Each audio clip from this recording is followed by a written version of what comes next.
दोस्तों नमस्कार। भूपेश आनंद आपके सामने। मैं सीए, मैं सीएस, मैं सीएम में, मैं अमेरिका और मैं लंदन।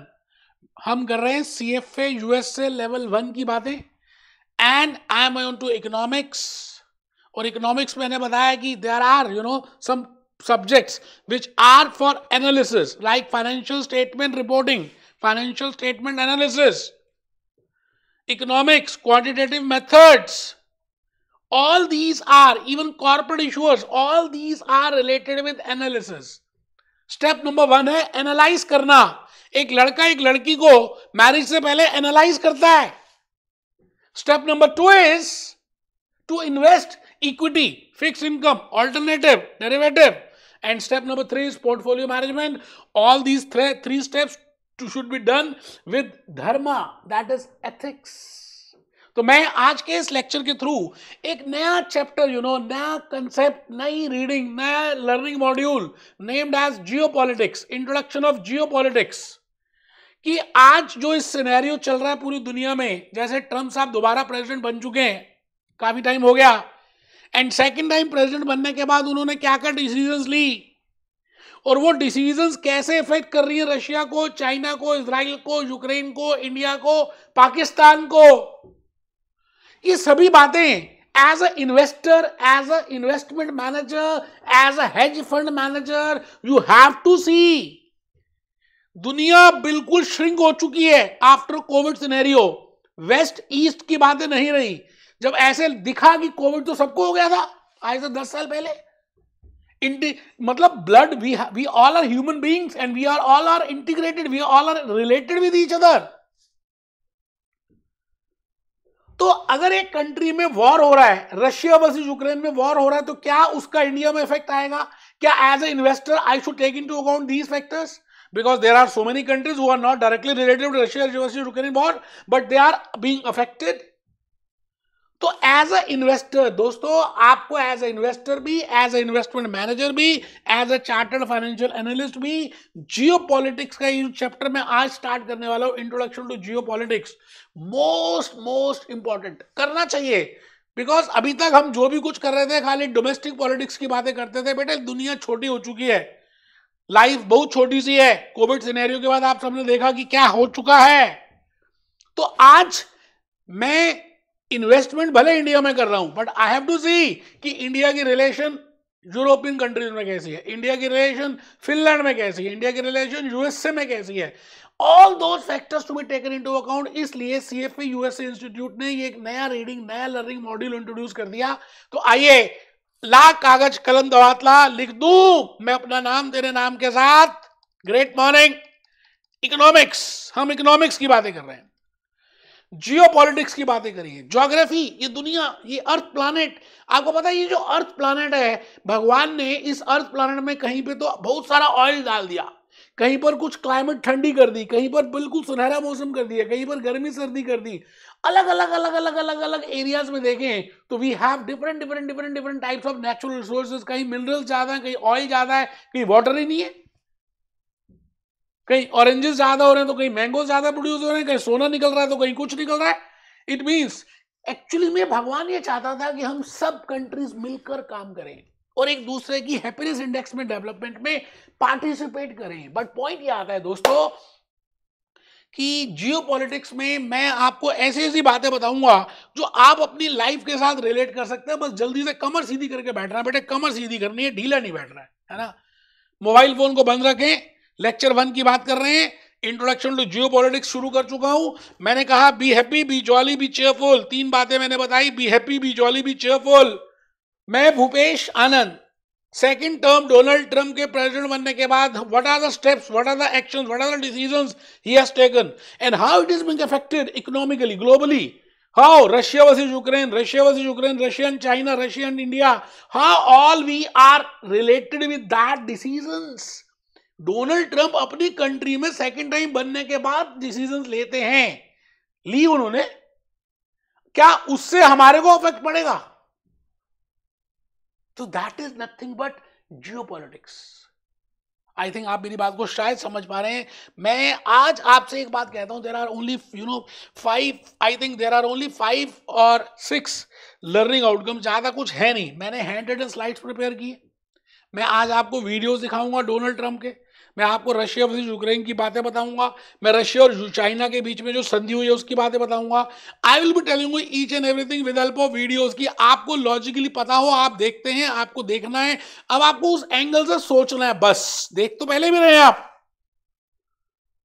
ये मैंने ब्लैक स्लाइड्स प्रिपेयर किए हैं लेक्चर 1 में, अभी हैंड रिटन स्लाइड्स लिखेंगे, फिर हम रिवीजन करेंगे ब्लैक स्लाइड से। I have already done form and market structures, understanding business cycles, physical policy, monetary policy.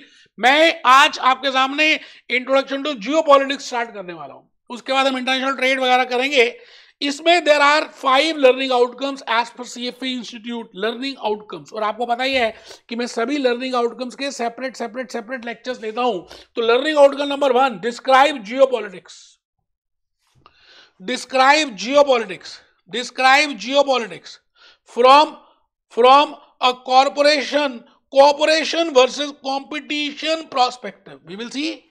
हम देखेंगे geopolitics है क्या, कंपटीशन प्रोस्पेक्टिव क्या होता है, कोऑपरेशन प्रोस्पेक्टिव क्या होता है, हम उसको देखेंगे। Learning outcome B, describe geopolitics and it relationship with globalisation. मतलब अगर हम ग्लोबलाइजेशन की बात करें, वन इंडिया की बात करें, वन वर्ल्ड की बात करें, फ्लैट वर्ल्ड की बात करें, इंटीग्रेशन की बात करें, तो क्या जियोपॉलिटिक्स का ग्लोबलाइजेशन पे इफेक्ट होगा या होता है? Okay. Describe functions and objectives of international organisations. अब घर में बड़े पापा होते हैं, जब घर में दो व्यक्ति जो छोटे मेंबर्स आपस में लड़ाई करते हैं, बच्चे लड़ाई करते हैं, तो पापा उनकी बात को सॉल्व कराते हैं। ऐसे ही IMF, WTO, वर्ल्ड बैंक, ऐसे बड़े बड़े पापा हैं, वो क्या करेंगे, एक कंट्रीज और दूसरी कंट्रीज के बीच में अगर कुछ बात दिक्कत आ रही है, कुछ लड़ाई चल रही है, कुछ झगड़े चल रहे हैं, तो वो कोशिश करेंगे कि उसको सॉर्ट आउट करें। बिकॉज द कंसेप्ट इज सभी की ग्रोथ में सबका फायदा है। एक कंट्री बड़ी डेवलप कर जाती है और दूसरी कंट्री डेवलप नहीं करती, तो अल्टीमेटली आप ये समझ लीजिए कि पूरे आप ठीक काम नहीं कर रहे। Even if you are developed, हम सबकी कुछ ना कुछ सोशल रिस्पॉन्सिबिलिटी है। We all are human beings. हम कुछ पीरियड के लिए तो आए इस इकोनॉमी, इस अर्थ प्लैनेट में। शायद आप उस एस्पेक्ट से सोचना शुरू कर चुके हैं जो मैं कहना चाह रहा हूं आपको। ठीक है सर। तो लर्निंग आउटकम 3, वर्ल्ड बैंक की क्या रोल है, वर्ल्ड ट्रेड ऑर्गेनाइजेशन का क्या रोल है इन जियोपॉलिटिक्स में, हम उसको देखेंगे। अब सवाल ये आता है कि गवर्नमेंट्स 5-5 साल के बाद चली जाती है, 4 साल के लिए डोनाल्ड ट्रंप दोबारा प्रेसिडेंट बने, नरेंद्र मोदी जी 15 साल के लिए बने, तो क्या कोई रिस्क होता है? क्या नई नई बातें आ जाती है? तो जो हमने संधियां की होती हैं, जो G20 में पैक्ट किया, जो ब्रिक्स ने किया, क्या उसमें कोई रिस्क है? बिल्कुल है, हम चेक करेंगे। तो लर्निंग आउटकम नंबर D, उन्होंने कहा it is geographical geopolitical risk. Describe tools, जैसे हमने डिस्कस किए थे, tools of monetary policy. Policy rates था, इंटरेस्ट रेट्स था, मनी मार्केट ऑपरेशंस था, जैसे हमने डिस्कस किए थे physical policy tools, spending tools थे, टैक्सेशन टूल्स थे। Similarly what are the different tools in geopolitics and the impact on the regions and the economies. और लास्ट है describe the impact of geopolitical risk on investment, because we as a chartered financial analyst, we as a CFA, हमें ये decide करना है, हमें ये determine करना है कि वो जो रिस्क है वो मेरी इन्वेस्टमेंट में कैसे इफेक्ट मारेगा। क्योंकि my objective is I want to maximise the wealth of my shareholders, I want to maximise the wealth of my clients. मुझे उस MPS को बढ़ाना है, तो कहीं रिस्क होगा तो उसमें प्रॉब्लम आ सकती है। तो ये 5 बातें आज हम सीखेंगे, आज तो नहीं सीखेंगे, हम 5 हर सेपरेट लेक्चर लूंगा मैं, सेपरेट लर्निंग आउटकम को बताने के लिए, as I did in so many other subjects. तो आइए जी, कहानी किस्मत की, मेरे को पता है आपको मैं बताने जा रहा हूं। मैं बिल्कुल छोटी छोटी कहानियां बताऊंगा, राजा रानी की कहानियां बताऊंगा, देशों की कहानियां बताऊंगा, पाकिस्तान इंडिया की कहानी बताऊंगा, चाइना की कहानी बताऊंगा, बांग्लादेश की बताऊंगा, श्रीलंका की बताऊंगा, गल्फ कंट्रीज की बताऊंगा, यूरोपियन कंट्रीज की बताऊंगा, और आपको सोचने में मजबूर कर दूंगा कि जियोपॉलिटिक्स का मतलब है क्या और इसमें क्या कंट्रीज। आप रेगुलरली न्यूज सुनते हैं, कुछ कंट्रीज बड़ी अकड़ू किस्म की होती हैं, है ना, कुछ कंट्रीज कोऑपरेट करने को रेडी रहती हैं, है ना। जैसे G20 की बात करें, है ना, G20 में 20 देश हैं, उन्होंने, हमारे देश ने, इंडिया ने अफ्रीका को इस बार इंट्रोड्यूस किया था, हो गए 4-5 साल इस बात को। ब्रिक्स है, ब्राजील, रशिया, इंडिया, चाइना, ये कंट्रीज है, ऐसे बड़े सारे ग्रुप्स हैं, यू नो। तो हम आज उन ग्रुप्स का इंपैक्ट देखेंगे। एक कंट्री के प्रेसिडेंट का दूसरे कंट्री के प्रेसिडेंट से क्या रिलेशनशिप है उसको देखेंगे। एक कंट्री के सिटीजन दूसरी कंट्री के सिटीजन से क्या इफेक्ट करते हैं उसको देखेंगे। जैसे अभी अभी ट्रम्प साहब ने ये कह दिया कि भाई साहब, जिनके पास ग्रीन कार्ड होगा, माता या पिता या दोज हु आर सिटीजन्स, उनके बच्चे सिटीजन्स बन सकते हैं। आप मदर फादर सिटीजन नहीं है, ग्रीन कार्ड नहीं है, बट अगर उनके बच्चों की बर्थ अमेरिका में हुई है तो they will not get any citizenship. It means the point is we will see all these decisions and how it will impact the emotions, the thoughts and the relations. हम सब बातों को सीखेंगे। मैंने 5-6 कंसेप्ट्स के बनाए हैं in on the basis of those learning outcomes.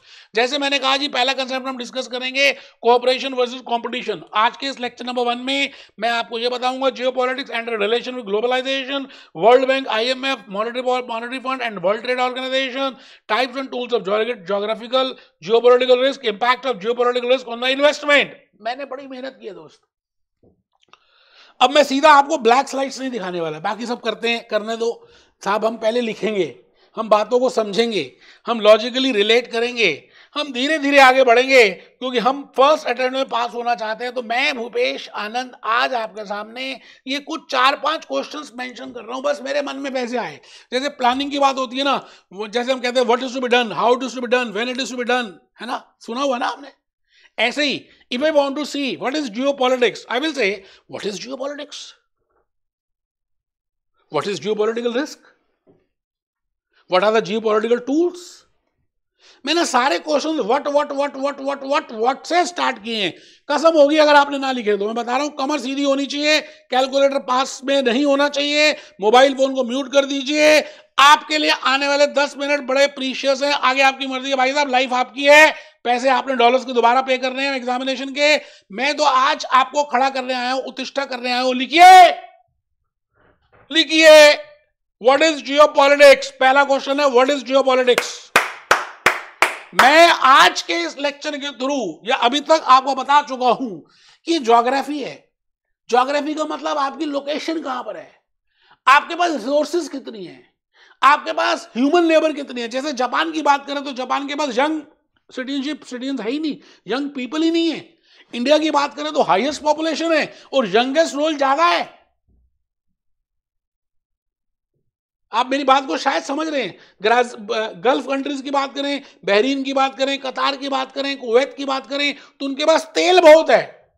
Sri Lanka की बात करें तो वो कोस्ट कंट्रीज में आती हैं, इंडियन ओशन से गुजरता है वहां से, और इंडियन ओशन काफी कंट्रीज को कनेक्ट करता है।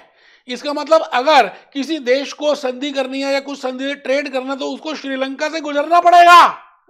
इसका मतलब श्रीलंका से मोहब्बत रखनी पड़ेगी। जैसे आपको पता है, आपको मालूम है कि आप बचपन में जू में गए होंगे, चिड़ियाघर में। अच्छा, पहले क्वेश्चन लिख लेते हैं, फिर मैं जू की बात बताऊंगा। What is geopolitics, what is the relationship of geopolitics with globalisation. Covid scenario के बाद हमने ये देख लिया। Question number 3, what is geopolitical risk. Question number 4, what are the tools of geopolitics.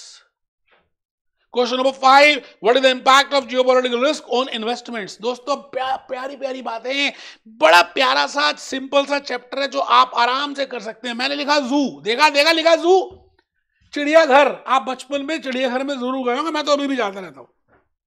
अच्छा, चिड़ियाघर में ना अलग अलग तरह के जानवर हैं, उनको अलग अलग जगह रखा हुआ है, क्योंकि उन सबका बिहेवियर अलग अलग है, उन सबका खाना पीना अलग अलग है, उन सबका एक्शंस अलग अलग है। जैसे मैं अपनी बात कर रहा हूं कि हम जॉइंट फैमिली में रहते हैं, तो हमारे बड़े पापा हैं, बड़ी मम्मी है, छोटे पापा, छोटी मम्मी, पापा मम्मी सब इकट्ठे रहते हैं, 25-30 मेंबर है। अब सबका बिहेवियर अलग अलग है, सबकी एजुकेशन अलग अलग है, सबका मूड अलग अलग है, सबकी हैबिट्स अलग अलग है, बट फिर भी हम मिल के रहते हैं। मैं आपसे कहना क्या चाह रहा हूं, आपके घर के आसपास जो पड़ोसी हैं, है ना, आप यहां रहते हैं, आपके घर के यहां पे भी कोई पड़ोसी रहता है, यहां भी रहता है, पीछे भी रहता है, आगे भी रहता है। अब आपका क्या रिलेशन है साथ वाले से। ऐसा भी हो सकता है कि कोई फ्रेंड फास्ट फ्रेंड होती है, कोई फ्रेंड दूर की होती है, कोई फ्रेंड कैजुअल होती है, किसी से आप खाना पीना भी शेयर करते हो, आपने जो सब्जी बनाई आप देते हो, वो सब्जी बनाते हैं आपको देते हैं, आपके पास डिनर सेट नहीं है तो आप डिनर सेट देते हो, वो डिनर सेट की प्लेट्स आपको देते हैं, ऐसा चलता है यार। बट सवाल ये है कि आप उस पड़ोसी से आपका क्या रिलेशन है, आप कितना ज्यादा उससे घनिष्ठ मित्रता करते हैं। बिल्कुल यही काम हम कंट्रीज के लिए लेकर आएंगे। आज जो मैं बात कर रहा हूं, ऐसा हो सकता है ना कि एक कंट्री के पास बड़ा सारा धन धान्य हो, नेचुरल सोर्सेज हो, माइंस हो, गोल्ड हो, मेटल्स हो, बट उनके पास ह्यूमन लेबर नहीं है या उनके पास पानी नहीं है। तो बट नेचुरल वो मोहब्बत करेंगे किससे? जिस कंट्री के पास पानी है या जिस कंट्री के पास ह्यूमन लेबर है। मैं इंडिया की बात करता हूं, इंडिया के पास ऑयल नहीं है, ऑयल रिफाइनरीज नहीं है, हाँ उसको रिफाइन करने के लिए है, लेकिन ऑयल की एक्सट्रैक्शन नहीं है, तो इंडिया को ऑयल इंपोर्ट करना पड़ रहा है गल्फ से। तो इंडिया चाह के भी गल्फ से मोहब्बत तोड़ नहीं सकता, बिकॉज उनको पता है कि उनकी पूरी इकोनॉमी उससे लगी हुई है। अभी आप रशिया की बात कर रहे हैं, रशिया वर्सेस यूक्रेन की वॉर 3-4 साल हो चुके हैं। अच्छा, वॉर में ही इंडिया ने रशिया से ऑयल परचेज किया और अमेरिका ने और बाकी सब कंट्रीज ने अपोज किया कि why you are buying oil from Russia. तो हमारे फॉरेन मिनिस्टर ने ये कहा कि that is our own national interest, we are buying it for national interest, because हमारे पास ऑयल नहीं है। तो इंडिया और रशिया को देखें तो उसकी रिलेशनशिप अलग है। पुराने जमाने में हम कहते हैं कि कल्चरल रिलेशनशिप भी थी इंडिया की और रशिया के साथ। तो ऐसी बड़ी सारी बातें हैं जो हमारे को दोस्ती भी कराएंगी और दुश्मनी भी कराएंगी। और आज हम उसी बात को देखेंगे कि अगर एक कंट्री दूसरे कंट्री से दोस्त है या एक कंट्री दूसरे कंट्री के साथ दुश्मनी कर रहा है, और दोस्ती भी किस हद की। एक होती है ना पागलपन, नशा, जैसे आलिया भट्ट और रणबीर कपूर की बात करें, नशा है। रणबीर कहेगा आलिया का तो आलिया कूद के भाग मर जाएगी, वो कहेगा 5 फ्लोर कूद जा, वो कूद जाएगी। नशा है, प्यार है। बट अगर कैटरीना को कहेगा रणबीर तो कैटरीना नहीं कूदेगी। दोस्ती दोनों की है। आप मेरी बात को शायद समझ पा रहे हैं जो मैं कहना चाह रहा हूं। तो हमने आज ये देखना है कि एक कंट्री एक्स है, उस कंट्री वाई के साथ उसकी क्या मोहब्बत है, आंखों ही आंखों में इशारा क्या है। उस कंट्री का प्राइम मिनिस्टर उस कंट्री के प्राइम मिनिस्टर से कितनी मोहब्बत करता है, उस कंट्री के सिटीजन उस कंट्री के सिटीजन से कैसे जाते हैं, उस कंट्री की कंपनीज, उस कंट्री के एनजीओ, उनके कंट्री के नॉन सर्विस सेक्टर्स का क्या रिलेशनशिप है। तो उसके बाद ही हम एनालाइज करेंगे कि we as a investor whether we should invest there और not. So my dear friends, this chapter is very interesting, very upcoming chapter, and I am thanking to CFA institute कि उन्होंने ये chapter introduction to geopolitics introduce किया। But मैं इस बात से नाराज हूं कि जो जितने भी बाकी चैप्टर्स थे उन्होंने उसको प्री रिक्विजिट्स में डाल दिया कि भाई नॉलेज जरूरी है, पेपर में नहीं आएगा। तो एक बच्चे के लिए काम बढ़ गया, कम नहीं हुआ। तो चलिए जी, मैं आज अपनी क्लास में थोड़ा सा पहले लिखेंगे, हल्का सा लिखेंगे, ज्यादा कुछ है नहीं वैसे लिखने के लिए। फिर मैं सीधा स्लाइड्स में आ जाऊंगा, गाने दिखाऊंगा, यूट्यूब दिखाऊंगा, डोनाल्ड ट्रंप को दिखाऊंगा, नरेंद्र मोदी जी को दिखाऊंगा, आपको आज पुतिन की बातें बताऊंगा, पुतिन की सब बातें डिस्कस करेंगे। बस आप पहले लिखिए ज्योग्राफी प्लस पॉलिटिक्स, जियो पॉलिटिक्स की बात कर रहे हैं। उन्होंने शॉर्ट फॉर्म में लिखा था, मैंने फुल फॉर्म लिख दी। एक कंट्री की ज्योग्राफी, एक कंट्री की सिचुएशन इस भूगोल में, इस अर्थ प्लैनेट में कहां है और उसके पास क्या क्या रिसोर्सेज हैं, उससे पॉलिटिक्स में काफी हद तक रिलेट करता है। उसकी टेक्नोलॉजिकल डेवलपमेंट कैसी है, उसकी नेचुरल रिसोर्सेज कैसी हैं, उसकी बड़े सारे फैक्टर्स एक कंट्री के होते हैं जो रिलेट करते हैं, उसको एक डोमिनेटिंग पोजीशन पे लेके आ जाते हैं, उससे वो पॉलिटिक्स में चेंज लेके आता है। तो अब आज हम वही देखेंगे। तो ज्योग्राफी प्लस पॉलिटिक्स, ज्योग्राफी में हम ज्योग्राफिकल लोकेशन की बात कर रहे हैं। मैंने अभी आपको लोकेशन ऑफ इंडिया की बात बताई। अब इंडिया के आसपास में जो आजू बाजू वाली जितनी भी कंट्रीज हैं, अच्छा आप चाइना और पाकिस्तान को देखें तो चाइना ने क्या किया कि इंटरनेशनल एयरपोर्ट बना दिया, एक तो पाकिस्तान में बना दिया और एक नेपाल में बना दिया। अच्छा, चाइना ने क्या किया, एक कॉरिडोर बनाया जो डायरेक्टली चाइना से पाकिस्तान होकर जाता है ना। उससे क्या होगा, पैसे तो लगे उनके, but ultimately they will have minimum cost. अब उनकी कॉस्ट कुछ कम हो जाएगी, ट्रांसपोर्टेशन कॉस्ट, उससे पाकिस्तान को भी डेवलपमेंट मिलेगी और चाइना को भी। तो ये इन सभी एस्पेक्ट्स को देखना है।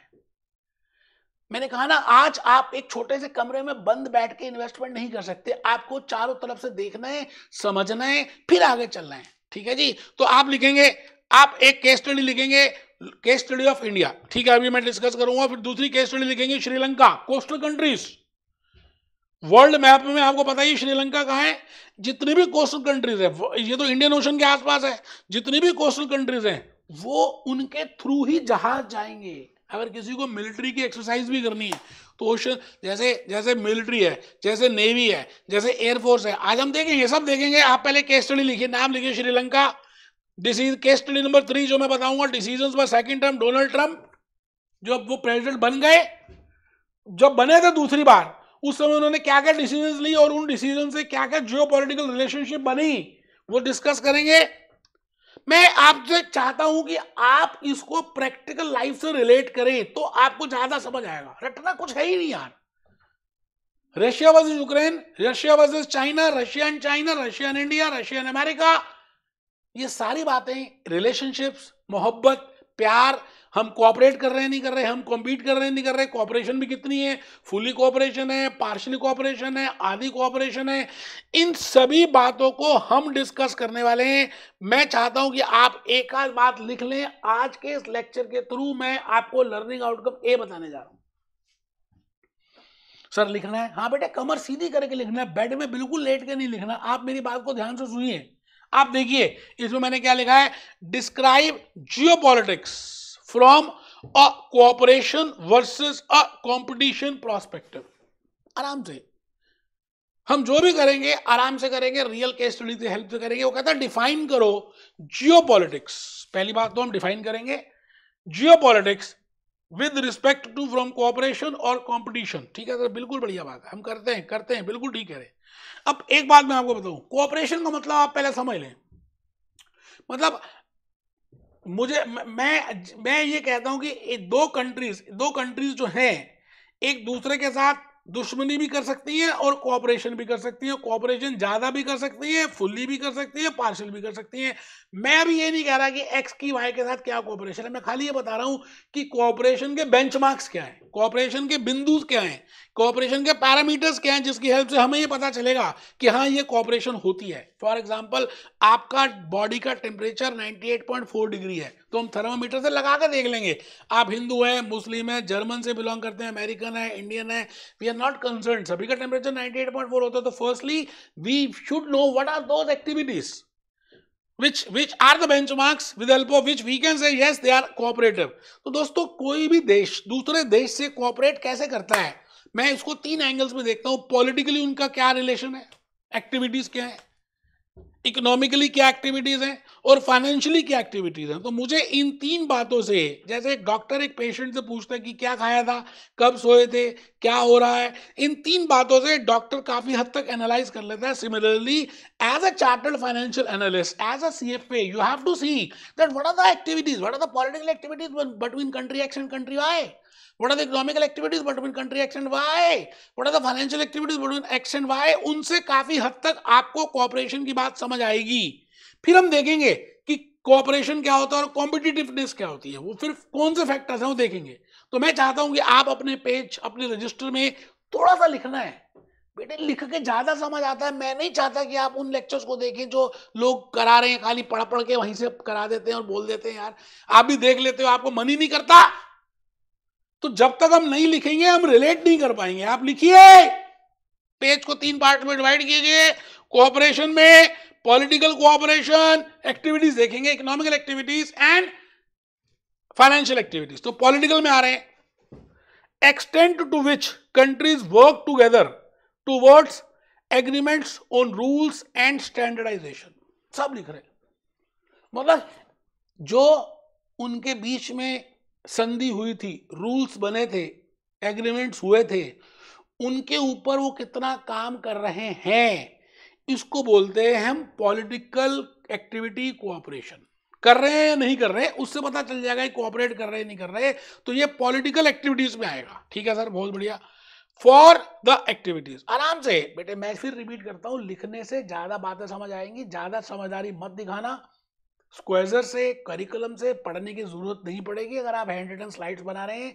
आप पेज को 3 पार्ट्स में डिवाइड कर रहे हैं, पॉलिटिकल, इकोनॉमिकल, फाइनेंशियल। मैंने लिखा extent to which countries work together towards agreements और rules and standardisation for the activities. ठीक है सर। इकोनॉमिकल, हमें कैसे पता चलेगा ये इकोनॉमिकल एक्टिविटीज कौन सी होती है, पहले तो हम ये देख रहे हैं। फिर उन एक्टिविटीज के बेसिस पे हम ये चेक कर लेंगे कि क्या एक कंट्री एक्स और कंट्री वाई आपस में कोऑपरेट कर रही हैं या कंपटीशन के हद से काम कर रही हैं। ठीक है sir. Freedom of movement across across borders, मतलब अगर मैं एक्स एंट्री कहती है वाई को कि भाई आपके सिटीजन्स मेरे यहाँ बिना वीजा के आ सकते हैं, मेरे आपके यहाँ आ सकते हैं बिना वीजा के, तो उससे भी हम काफी हद तक इकोनॉमिकल कोऑपरेशन की बात कर सकते हैं। हमें पता चल जाएगा कि इकोनॉमिकल एक्टिविटीज क्या हैं। For goods, for services, for capital, free entry, free exit, जैसे परफेक्ट कंपटीशन में होता है एग्रीमेंट टू हार्मोनाइज टैरिफ, मतलब value added tax, GST, custom duty, import duty, export duty, हमने उसका एक हार्मोनाइजेशन कर दिया। हम दो कंट्रीज ने एक्स और वाई ने मिलकर कुछ रूल्स बना दिए कि अगर मेरे देश से यहां जाएगा, इस देश से यहां पर आएगा तो हम इतना ही टैक्स चार्ज करेंगे, इससे ज्यादा नहीं चार्ज करेंगे, और जो भी टैक्स होगा उसको हम इस तरह से डिवाइड कर लेंगे। तो these are the harmonisation of the rules. क्या ये है या नहीं? ठीक है sir. Standardisation of the rules, जैसे मैं IFRS लिखा, मैंने इंटरनेशनल फाइनेंशियल रिपोर्टिंग स्टैंडर्ड्स, मैंने डिप्लोमा किया IFRS का AC से, लंदन से। तो IFRS का मतलब क्या है कि international financial, whether you are a Japanese company, whether you are Indian company, whether you are Australian company, you are following same accounting concept, उसको बोलते हैं IFRS, international financial reporting standards. तो आपने IFRS फॉलो कर रहे हैं या नहीं कर रहे? अगर हम कहते हैं कि यूएस को छोड़ दीजिए, यूएस तो गैप फॉलो करता है, यूएस गैप, बाकी सभी कंट्रीज IFRS फॉलो कर रही हैं। सो द पॉइंट इज, क्या उनके बीच में IFRS को लेकर, ऐसे मैंने एग्जांपल दिया because we are doing finance, so you can understand with help of IFRS। Transfer of information and technology, अब जैसे कोविड सिनेरियो था, फाइजर ने दवाई बनाई, मेडिसिन बनाई, है ना, वैक्सीन बनाई, तो क्या उसकी टेक्नोलॉजी को वो फ्रीली अवेलेबल कर रहे हैं या दे रहे हैं या पहले दे रहे हैं या प्रायोरिटी दे रहे हैं? तो इन सभी बातों से मुझे काफी हद तक, I will say these are economical activities and I can get an idea about whether they are cooperative और नॉट। ठीक है sir.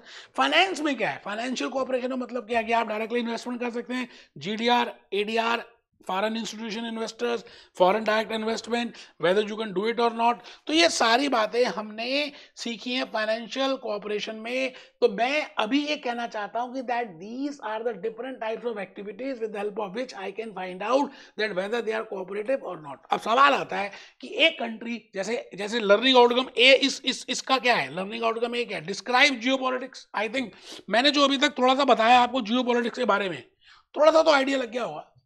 And from cooperation versus competition perspective, competition और cooperation के एस्पेक्ट में, इसका मतलब एक कंट्री, आप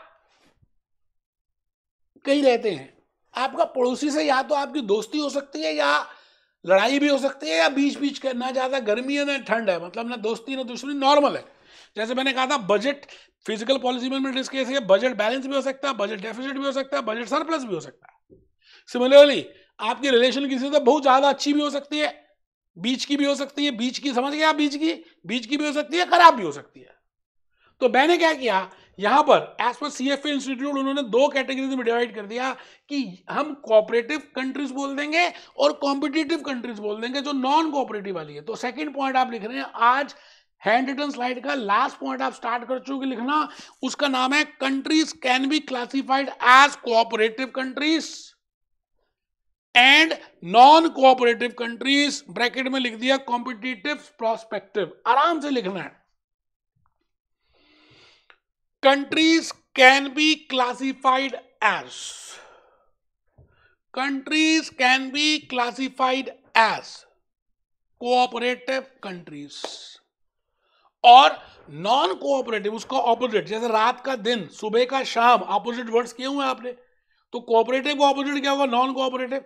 वैसे उसका दूसरा नाम है, सिनोनिम है क्या? Competitive prospective. आराम से, कुछ मुश्किल है नहीं दोस्तों, जब किया इरादा पक्का, कोई चीज नहीं है मुश्किल।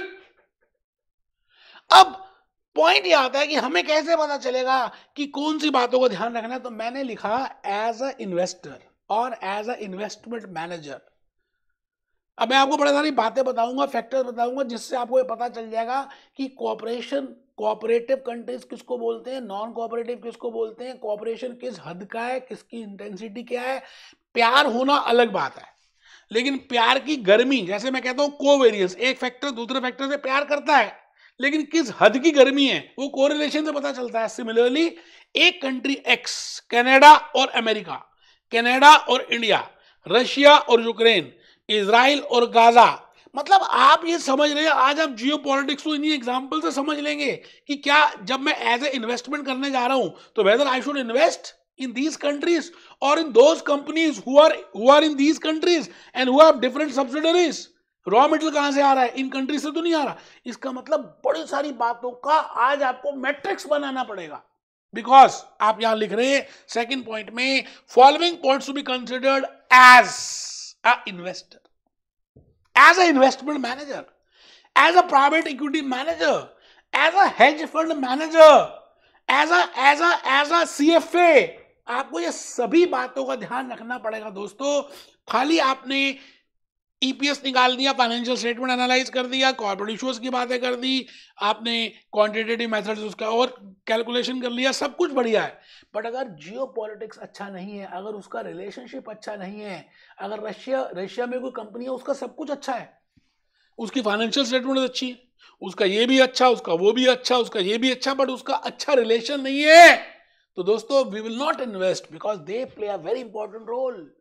तो मैंने लिखा following points to be considered as an investor, as an analyst, as an investment manager, as a hedge fund manager, as a private equity manager, as an analyst।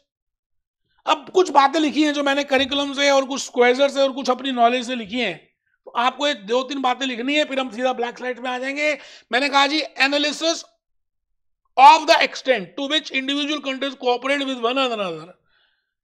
मतलब अब हम क्या करेंगे, वो जो अभी अभी मैंने इकोनॉमिकल एक्टिविटीज लिखी, फाइनेंशियल एक्टिविटीज लिखी, पॉलिटिकल एक्टिविटीज लिखी, उन एक्टिविटीज की घर में उन एक्टिविटीज की परफॉर्मेंस से हम काफी हद तक एक कंट्री का दूसरी कंट्री से कोऑपरेटिव मूड की है, प्रोस्पेक्टिव में है या कॉम्पिटिटिव प्रोस्पेक्टिव में। देखिए हर किसी के दिमाग अलग अलग है, अलग अलग बातें हैं। टर्की की बात करें उसका माइंड अलग है, पाकिस्तान की बात करें अलग है, इंडिया का अलग है, श्रीलंका का अलग है, बांग्लादेश का अलग है, अमेरिका का अलग है, रशिया का अलग है, यूक्रेन का अलग है, इजराइल का अलग है।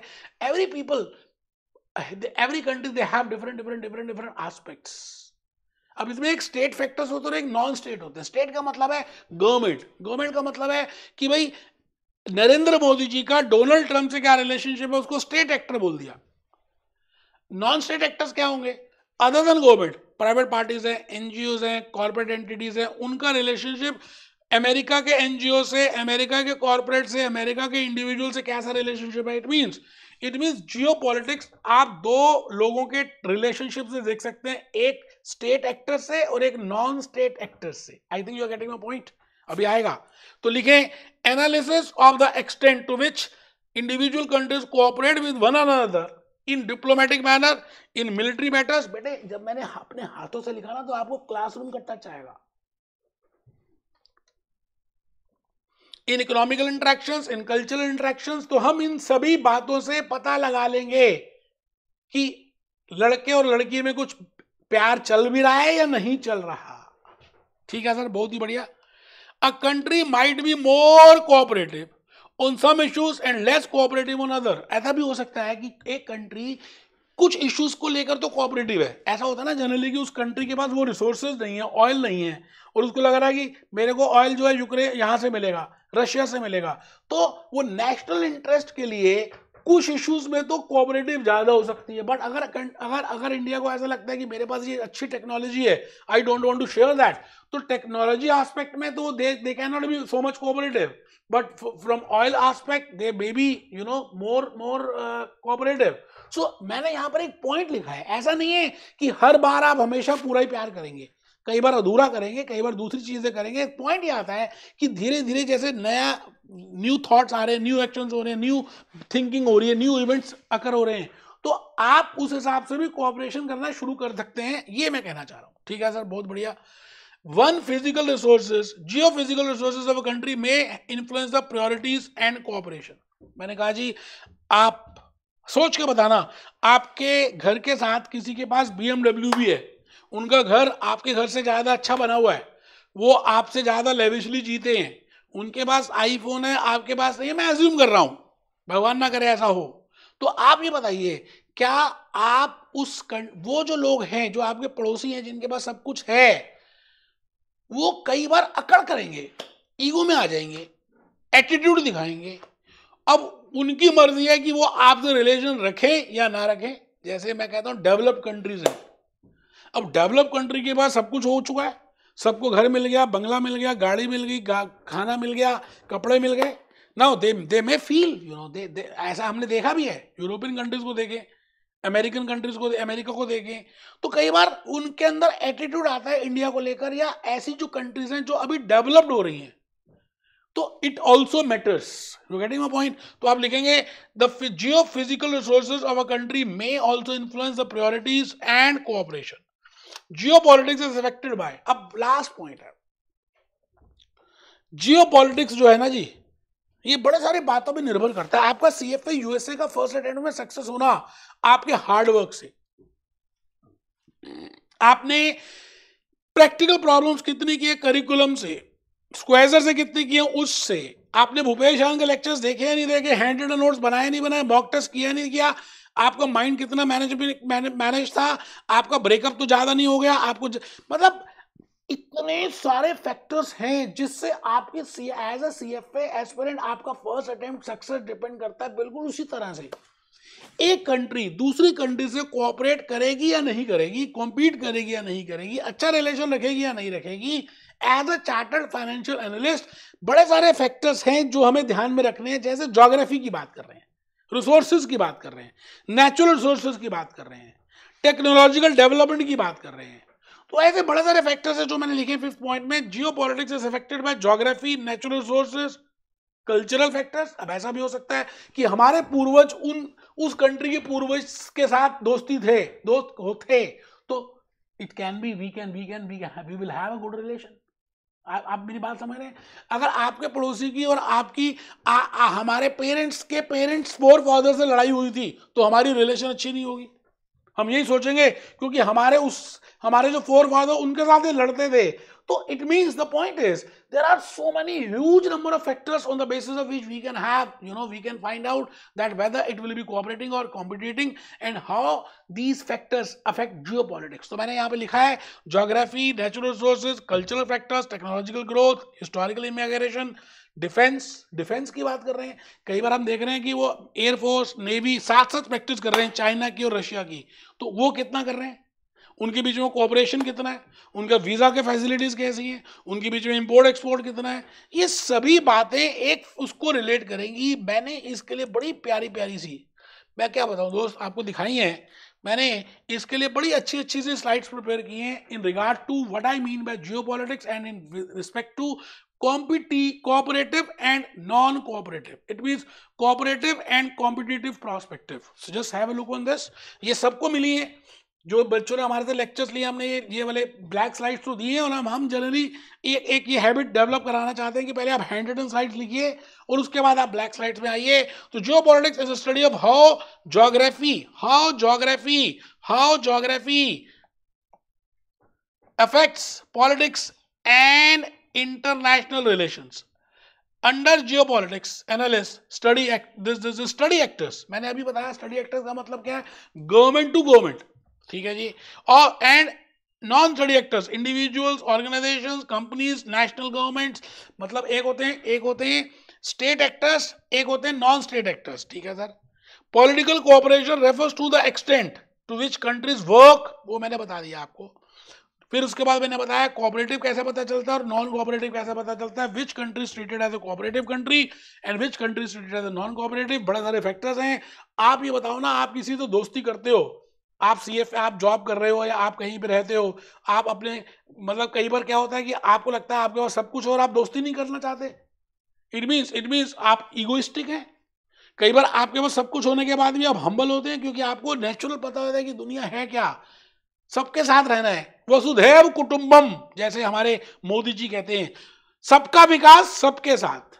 लेकिन अगर आप ध्यान से देखें तो मैं आज आपको एक बात कहना चाह रहा हूं कि अभी क्या ट्रम्प साहब जब से प्रेसिडेंट बने, हो गए काफी टाइम हो चुका है इस बात को, तो उन्होंने क्या उससे क्या इफेक्ट आया इसको देख रहे हैं। एक बार देखिए क्या कहते हैं। Phenomenal location on the sea, best weather, everything's good. It's like some beautiful things could be done with it. And then this. President Trump did. Now this is a video, बिल्कुल उनके प्रेसिडेंट सेकंड टाइम प्रेसिडेंट बनने के बाद he is taking so many decisions. तो उसकी वो decisions, उनकी वो डिसीजंस बाकी कंट्रीज पे भी इफेक्ट करेंगी। यूएस से रशिया का क्या जियोपॉलिटिक रहने वाला है, यूएस से पैनोरामा की बात करी तो चाइना के साथ क्या रिलेशन रहने वाला है, यूएस से इंडिया की बात की तो सिटीजनशिप का क्या रिलेशनशिप रहने वाला है, इन सभी बातों पे He may have. Wait. Don't they leave it in the...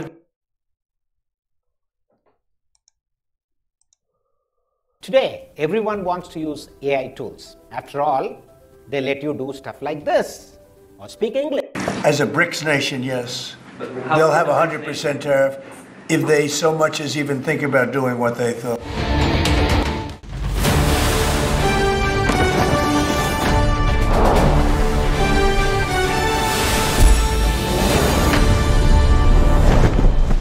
this is geopolitics. I think आप बात शायद समझ पाए।